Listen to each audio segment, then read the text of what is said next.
Tour sur le plateau Equinox Soir, deuxième partie, celle des briefs du journal, toujours en compagnie de Martin Zan, Charles Ndjikam, Dr Aristide Mono et Baristan Kamoualimène. Baristan Kamoualimène, comment comprendre que pour une cause, que les enfants s'entretuent? Comment comprendre ce revirement-là? Honestly, Serge, it's a question all of us will ask, because when you see situations that Anglophones tend to kill Anglophones, you start wondering whether the solution was in the hands of other Anglophones.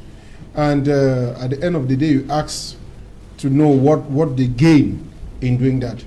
You see, the purpose for which Anglophones came together to reivindicate their right, to me, has been beaten by the fact that some individuals have decided to take arms against other Anglophones.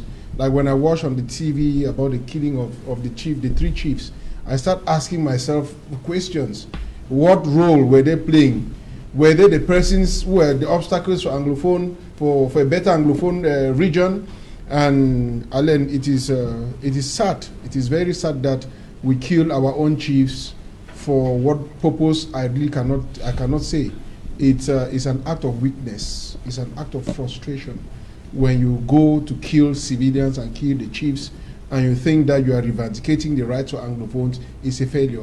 You know a question I've been asking myself, a question in international law, which is the extension of jurisdiction.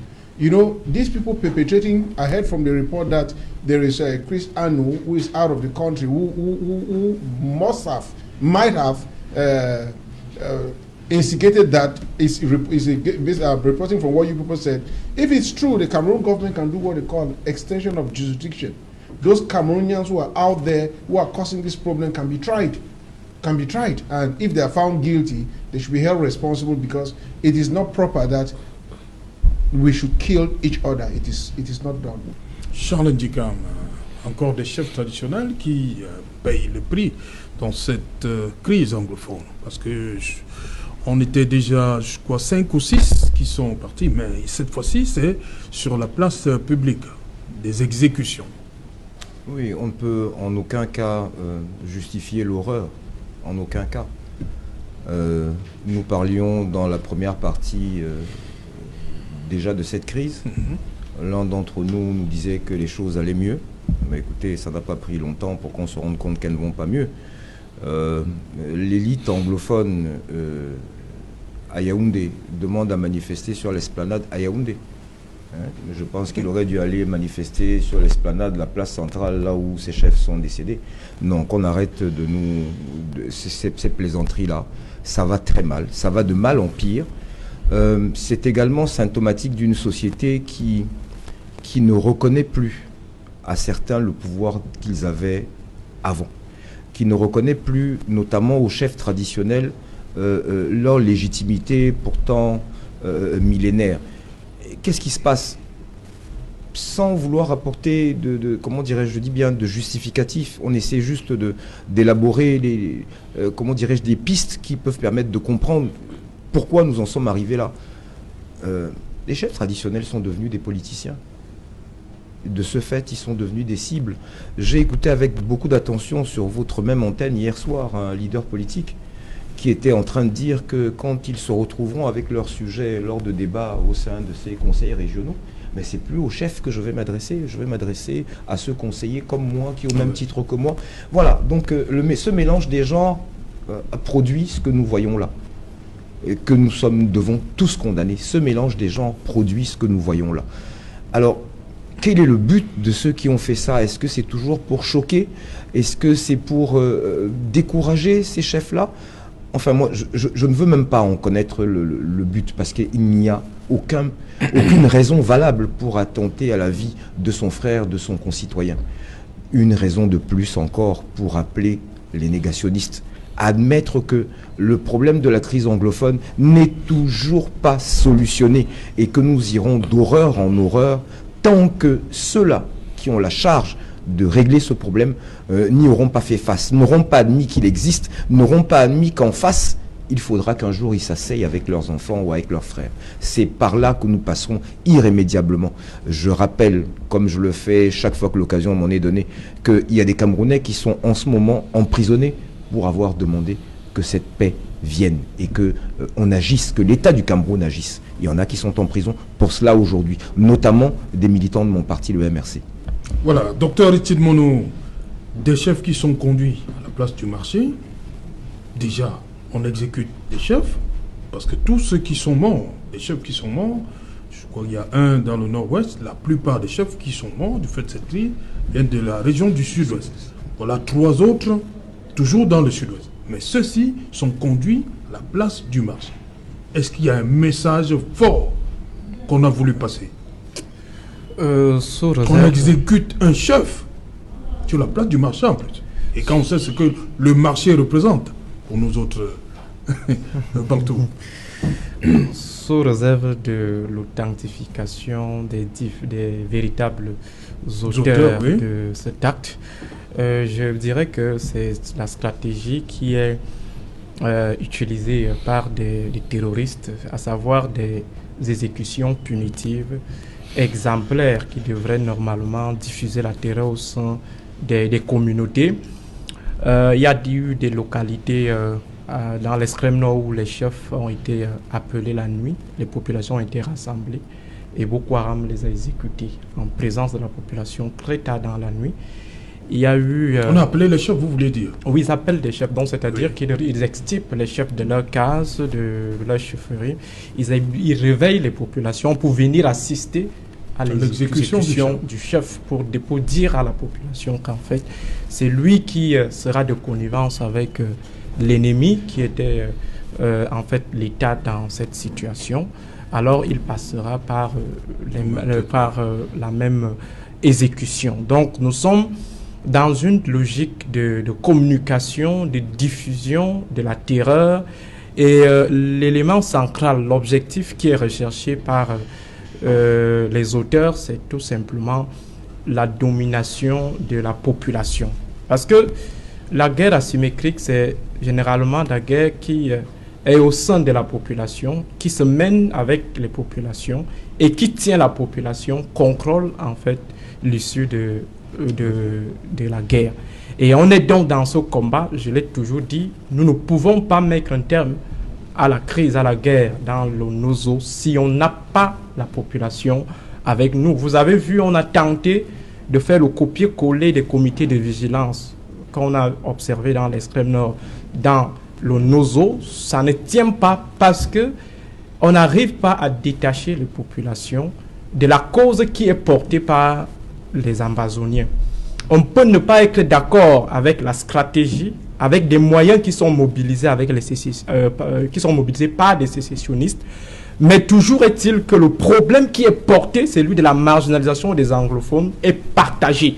Que ça soit légitime ou illégitime, que ça soit pertinent ou impertinent, il faut qu'on admette que la cause fondamentale, le ciment idéologique de l'Amazonie est partagé. Même ceux qui sont au sein du gouvernement sont d'accord à un moment donné qu'il y a un problème de marginalisation. On a vu des autorités et élites du Nozo se concrétiser sur la question. Donc, c'est-à-dire que dans leur subconscient, il y a cet élément qui réside, qui loge, qui est celui de la marginalisation des anglophones. Et là, maintenant, on n'est pas d'accord sur la méthode. Certains estiment qu'il faut prendre des armes. Certains estiment qu'il faut le fédéralisme. D'autres estiment qu'il faut rester dans l'État unitaire. Alors, il faut chercher, pour ce qui est de l'État du Cameroun, qui doit gagner impérativement cette guerre, c'est d'avoir l'adhésion des populations. Parce que de l'autre côté, il y a également cette politique. Et il y a deux façons de gagner l'adhésion des populations. On peut utiliser une démarche hard, c'est-à-dire qu'on utilise la force, la brutalité pour obtenir les adhésions. On peut également utiliser la démarche soft, c'est-à-dire qu'on passe maintenant par le discours, par la séduction. Et là maintenant, je pense que la démarche hard qui a été utilisée s'avère inopérante. Donc, c'est-à-dire qu'on force la population anglophone à coopérer, ça ne tient pas. Déjà, cette population n'a pas de garantie que l'État pourra la protéger au cas où elle se décide de tourner le dos de manière officielle, publique, ostentatoire aux ambassoniens. Et deuxième chose, ils ne sont pas rassurés que ce qui constitue le fond même de la crise anglophone pourra être résolu par l'État. Donc on est dans une bataille de la conquête de la population et on sait bel et bien que les chefs traditionnels constitue ce leader communautaire. Donc, c'est-à-dire qui tient les chefs traditionnels, tient les communautés. Il faut maintenant donc commencer à conquérir les chefs traditionnels. Et il y a deux façons, comme je l'ai dit tout à l'heure. Il y a la façon par la force, c'est-à-dire qu'il faut les brutaliser pour obtenir de force les adhésions, ou alors on utilise la séduction. Je pense que les stratèges et les stratégistes qu'on a mis sur la crise anglophone sont, ma foi, inappropriés. Donc, ce casting a été inapproprié. Il fallait des sécuritaires. Parce que les sécuritaires, comme je le disais tout à l'heure, tiennent compte de tous les paramètres, y compris des paramètres anthropologiques. C'est pourquoi, ailleurs, vous avez des anthropologues de la guerre. C'est-à-dire, avant de déployer l'armée, il faut déjà étudier la crise du point de vue anthropologique, du point de vue sociologique, du point de vue économique, du point de vue politique, et voir donc comment est-ce qu'on peut gérer. Et la meilleure guerre, et la guerre la moins coûteuse, comme le disait le grand polémologue Sun Tzu, il disait la guerre la moins coûteuse, c'est celle qu'on gagne sans avoir combattu. Et on pouvait bien gagner la crise anglo. La guerre contre les ambassoniens sans combattre, on peut toujours en limitant les combats. Mais malheureusement, on a pensé qu'on peut gérer cette situation comme celle de Boko Haram, mais on oublie que pour Boko Haram, c'était déjà une menace externe exportée avec une certaine localisation, c'est-à-dire que l'élément global et local s'était fusionné, sans oublier également que Boko Haram a porté un projet qui était à un moment donné illusoire, donc c'est-à-dire un État islamiste dont c'était Crow River. Si Boko Haram avait utilisé la stratégie de la rébellion locale, je suis convaincu qu'on serait également dans cette forme de situation. Donc on ne peut pas facilement prendre ce qui a été fait dans la lutte contre Boko Haram, faire le copier-coller et mettre ça dans le cadre de la crise anglophone. Avec Boko Haram, on pouvait pousser l'ennemi au Nigeria, mais vous allez pousser les ambassoniens où vous allez pousser, parce qu'il y a des ambassoniens actifs, il y a des ambassoniens passifs. Il y a ceux qui sont là et nous sommes dans une guerre asymétrique. L'ennemi est partout, mais on ne le trouve nulle part. Alors comment est-ce qu'on fait? Il faut conquérir les cœurs des populations. Et c'est là où l'État devrait normalement axer son action depuis 2016. C'est-à-dire avoir la population avec elle. Une fois que la population a adhéré, vous avez vu les victoires du Cameroun sur Boko Haram commencent au moment où on essaye de délier les connivences locales entre les chefs traditionnels et Boko Haram, les imams et Boko Haram et les communautés avec et Boko Haram. C'est pour cela qu'une action avait été engagée pour contenter les populations avec des politiques de développement, ainsi de suite, même si après il y a eu un relâchement parce qu'il y a toujours un fossé entre ce que nos autorités disent et ce qui est fait sur le terrain. Mais toujours est-il que cela a permis d'avoir la coopération. Et si les populations ne s'engageaient pas dans la guerre contre Boko Haram, on ne gagnait pas Boko Haram, ou alors on ne réduisait pas les capacités de Boko Haram. C'est la même chose avec la crise dans nos eaux. Tant que l'État du Cameroun n'arrive pas à contenter la population, et la population a ce préalable, il est partagé. Okay. Enlevons l'hypocrisie des ministres et autres. Parce que je suis convaincu qu'en offre, ils sont d'accord avec ce qui est posé comme problème par des ambassoniens. Seulement, ils ne partagent pas la méthode. Ok. Voilà, Martin Zan, Paul Tasson, élite originaire du département du Libyalem, invite les populations à Yaoundé à manifester contre ces exactions perpétrées par on ne sait pas qui. Voilà. Mais il y a des chefs qui ont été exécutés sur la place du marché. Quel impact une manifestation à Yaoundé peut avoir sur des éléments, des faits qui se sont produits dans le Libyalem?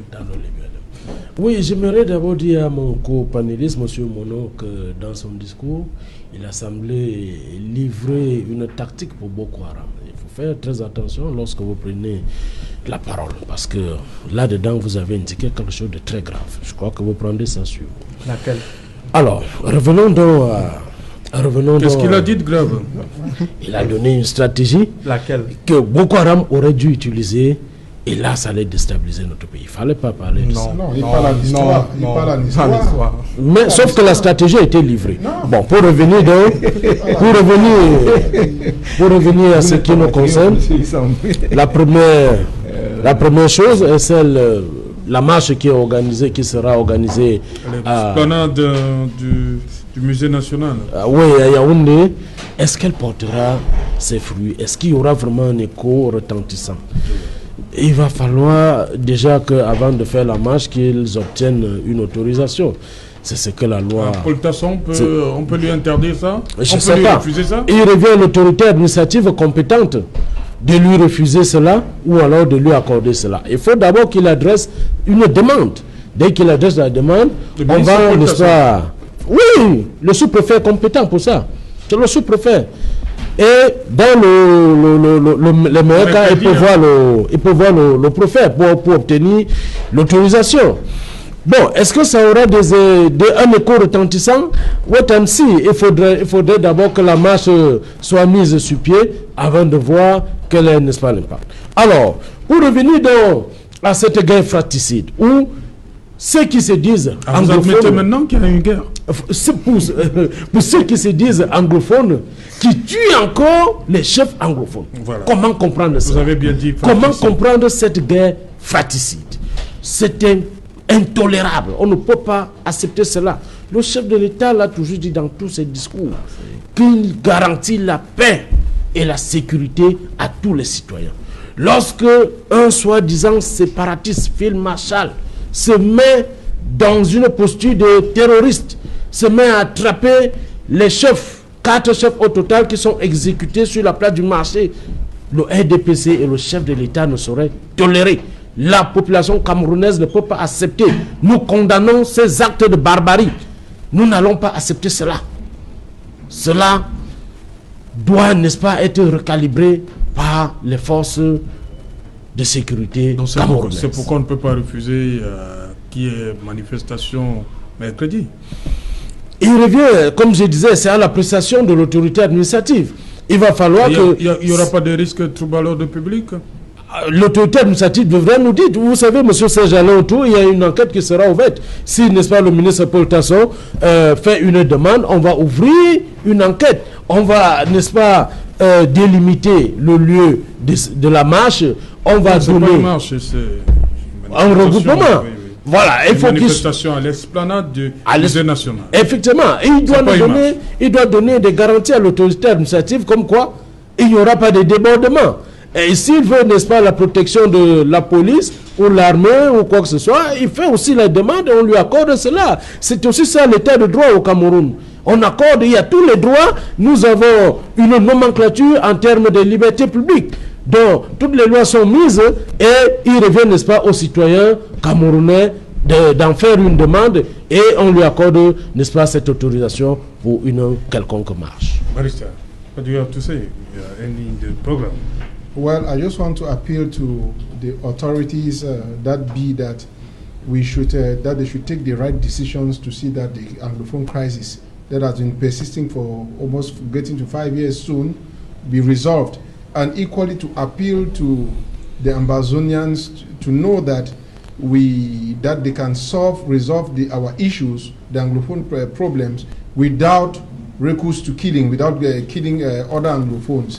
And honestly, I want to call on the administration of the military to educate the military who I believe some of them are doing a very good job. Nobody disputes the fact, but that they should respect human rights and international humanitarian law. And maybe we'll have a better country. Charles Dicam, pour vous, ce qui s'est passé, vous avez dit tous les 3 mois, c'est un peu exagéré là? Bah, écoutez, si c'est pas ça, c'est pas loin. Toujours est-il que ça existe, que c'est récurrent, que nous nous retrouverons malheureusement encore en train de commenter ce genre d'horreur parce que ce qui doit être fait n'est pas fait. Vraiment, je ne doute pas, comment dirais-je, de la peine qu'éprouve le ministre Tasson. Mais je voudrais lui dire que si vraiment c'est des populations qu'il s'agit, Je ne pense pas que ce soit au départ de Yaoundé ou depuis Yaoundé que sa compassion sera la mieux marquée. Qu'il voit avec le ministre Betty Assomo, qu'on lui donne quelques chars et puis qu'il aille sur la place du marché là-bas pour essayer de parler aux populations là-bas. Parce que celles de Yaoundé, je ne vois déjà pas lesquelles viendront, sauf si ce sont des camarades militants du parti. Mais je ne pense pas que les déplacés de Yaoundé, au lieu d'aller chercher leur pitance ce jour-là, viendront pour assister à un discours de quelqu'un qui ne quitte pas Yaoundé et puis qui pense pouvoir leur parler des problèmes qu'eux y vivent. Merci Jean Nigam. Il est là, pas Cédric, oh là là, Sylvestre Hippolyte Zangao. Bonsoir Sylvestre, 100% foot revient. Bonsoir Serge Alain, ravi de retrouver le plateau de 100% foot après 3 semaines pleines de CHAN avec cette équipe des Lions à Prime qui a terminé 4e du tournoi. Mais bon, cela relève désormais du passé, mais de ce championnat Afrique des Nations, Paul Biya en a parlé le 10 février dernier. Paul Biya s'est félicité de la bonne organisation de cette 6e édition du championnat Afrique des Nations par le Cameroun. Il a félicité la jeunesse qui s'est impliquée dans l'organisation de cet événement sportif. Mais l'appel de Paul Biya aux différents acteurs de football camerounais a ramené la sérénité dans leur organisation. Paul Biya sera-t-il écouté? Vraisemblablement pas, puisque demain, mardi 16 février 2021, les différentes factions en crise à la Fédération camerounaise de football convoquent chacune une réunion pour la faction dirigée par Albert Bida, désigné président du CPG, Comité provisoire de gestion de la Fédération camerounaise de football. Il est question de tout mettre en œuvre pour que Seydou Mbombo Ndia libère le plancher. Seydou Mbombo Ndia l'entend par les 7 oreilles. Le président par intérim de la Fédération camerounaise de football et son équipe convoquent quant à eux les présidents des clubs à une réunion toujours demain.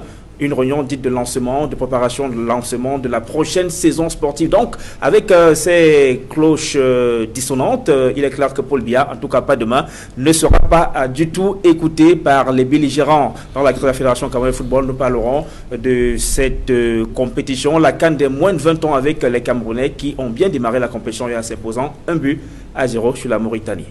Voilà, ce sera tout à l'heure avec Sylvestre Hippolyte Zangao, 100% football, de retour. Martin Zan, en 30 secondes, rapidement. Oui, très belle émission, sauf que je retiens et je réitère ma position et celle du RDPC, son chef et le chef de l'État, qui n'est pas le chef, c'est pas le parti État, mais c'est le chef de l'État. Nous condamnons, n'est-ce pas, les exactions commises par Phil Marshall, à savoir tuer les 4 chefs traditionnels. Cela n'est pas, ça ne relève pas d'une bonne éducation. C'est pas un acte civique. C'est pas ce que le chef de l'État attend des Camerounais, de la jeunesse. Il a fait une adresse à la nation il y a, je crois, 3 jours, 4 jours. Il a demandé aux jeunes, n'est-ce pas, de se projeter dans l'avenir et de pouvoir faire quelque chose de bien. Comment comprendre que Phil Marshall se mette, n'est-ce pas, à exécuter les chefs? Cet acte-là doit être condamné et il est condamné et condamnable. Le RDPC ne va jamais accepter cela et l'État du Cameroun restera debout, quel que soit ce qui pourra, n'est-ce pas, advenir. Voilà. Archid Mono. Je reste campé sur ma position de 2016. J'ai toujours proposé une voie de sortie qui porte sur sur 2 niveaux de dialogue. Le premier dialogue intra-anglophone qui nous permettra d'avoir des anglophones, des élites, des têtes, l'élite anglophone qui va se prononcer d'abord sur les sujets ou alors des revendications profondes et qui peuvent également être prises en compte concernant la communauté anglophone. Deuxièmement, désigner des représentants pour le grand dialogue national. Et c'est là où se situe dans le 2e niveau du dialogue. Et pendant ce dialogue, nous allons discuter non pas des choses que l'État peut résoudre en rapport avec certaines revendications qui seront posées par la All anglophone Conference, mais plutôt pour parler des choses qui ne peuvent pas être résolues. Par exemple, la forme de l'État. Et là, on discute. Parce qu'il faut dire que la question de la forme de l'État, ça ne relève pas, en fait, d'un romantisme. Nous sommes à la recherche de la meilleure forme de l'État qui permette à ce que nous ayons un management différent de celui qu'on a connu sous l'État unitaire. Donc, si on pose le fédéralisme, si on pose la sécession, c'est parce qu'on estime que l'autre forme de l'État n'a pas pu garantir, n'a pas pu contenter les uns et les autres. Je vous remercie pour cette invitation. Demain, nous allons poursuivre avec la présentation des résultats des enquêtes que nous avons menées sur l'impact des mesures prises par le gouvernement pour lutter contre la Covid, cet impact sur les libertés publiques. C'est pourquoi nous sommes là, nous avons prolongé notre séjour pour présenter à la presse les résultats de ces enquêtes, pour montrer d'une part que la liberté d'accès à l'information a été, ma foi, entravée de manière considérable, montrer également que les mesures prises par le gouvernement pour lutter contre la Covid ont été instrumentalisées pour bâillonner davantage les libertés politique et aussi la liberté de religion qui a pris un coup avec les restrictions en termes d'accès des fidèles dans des lieux de culte. Voilà, donc demain. Voilà. Merci, docteur Aristide Monod, d'être resté, on va le dire comme ça, parce que vous êtes là depuis... Vous avez eu à de réponse. Merci. Merci, Charles. Merci Serge Alain Outou. Merci beaucoup. Je prendrai à mon compte une partie de ce que j'ai encore entendu sur une émission hier soir, et je prendrai également ce que vient de dire le docteur, à savoir qu'il y a des ambazoniens actifs et des ambazoniens inactifs. Voilà. Et tant qu'on restera sur ceux-là, qu'on cite là, les Phil Marchal des compagnies, qu'on oubliera ceux qui sont inactifs, toute mesure sera inopérante. Il est grand temps, et je pense qu'on a pris des mots qu'on a jetés en pâture, fédéralisme, etc. Mais en réalité, le problème n'est pas là. Le problème, c'est qu'aujourd'hui, il y a une économie de guerre qui profite à quelques-uns, et au détriment du plus grand nombre. Il faudra qu'à un moment donné, celui-là qui n'arrive même pas à se faire écouter des footballeurs finisse par trouver le bon ton et la bonne personne pour parler au Cameroun. Voilà, merci Martin Zan, merci Barrister Nkama, thank you. Thank you so much. I want to greet the population of Northwest and Southwest and to tell them that they are special people and I love them. Ok, merci. Madame, Monsieur, c'est terminé pour ce premier numéro de la semaine, et qu'il en soit, on se retrouve demain lorsqu'il sera 19h. Bonsoir, Bacon.